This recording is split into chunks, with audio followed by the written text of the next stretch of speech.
He went down and took charge of the police department. He was at the Rotary Club, he was at the Chamber of Commerce, he was at the Boys and Girls Club, he was at every charitable event. He was the face of the Fullerton PD in this community, and if you had a problem with the PD, you could catch him anywhere you wanted to in town or call him on the phone, and he took your call.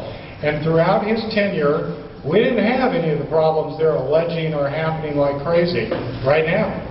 And I'll tell you what, having studied this issue, it's really difficult to terminate a police officer because state law makes it very difficult to do that.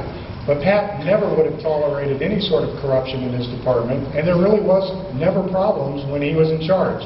He's a man of tremendous character. I like to describe him as a man's man and a leader's leader. So please welcome Pat McKinley. Well, thank you, Larry. That really makes me feel really good. Thank you very much. But I just want to join with my two colleagues in thanking you for your attendance, your support. And let me just say this one thing.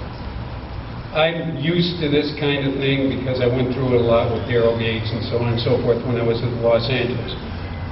But to hear people berate Dr. Jones that probably have not graduated from high school, and this guy was the number one Air Force flight surgeon in the United States Air Force. Number one. Went back, received awards from the Secretary of Defense, and to hear people talk about him as if he was some kind of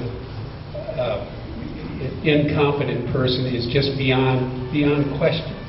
That we have a very, very fine man as a mayor here, and we appreciate your support, and we will win this thing. If we don't, we're going to fight like hell, and let's get after it. Thank you very much.